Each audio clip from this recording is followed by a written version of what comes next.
اش بان لكم قادرين ولا ما قادرينش؟ قادرين ان شاء الله اننا نتجاوزوا عقبة المنتخب النيجيري والوصول الى نهائي كأس افريقيا 2025. بطبيعة الحال بالعمل الجاد والمثابرة قادرين اننا نتجاوزوا اي عقبة، وامام جماهيرنا وعلى ارضنا، لما لا؟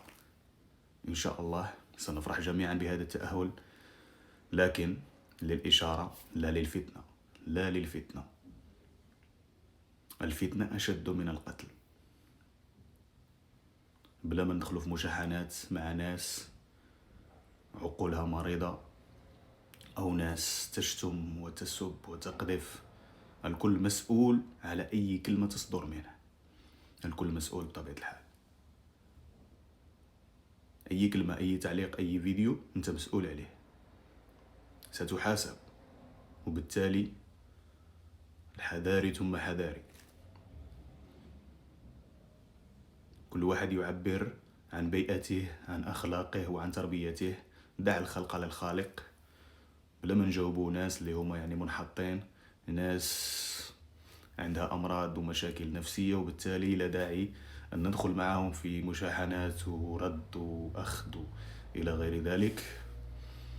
نحن إخوة في الإسلام بطبيعة الحال، فلا يجب أن نجعل من كرة القدم سبب أننا نشتم بعض ونقلل من بعض.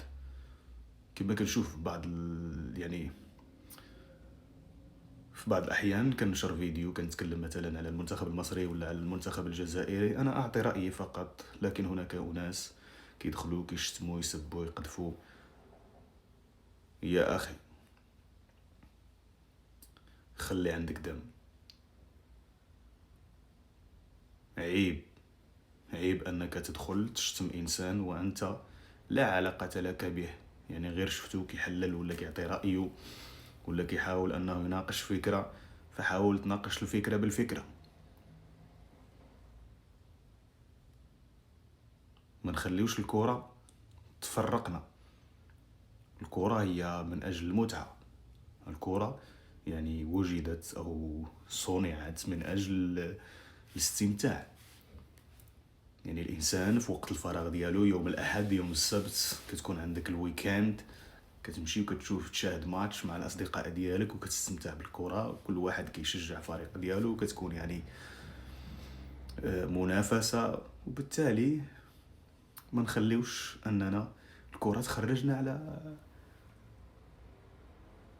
الأخلاق ديالنا وعلى المبادئ ديالنا.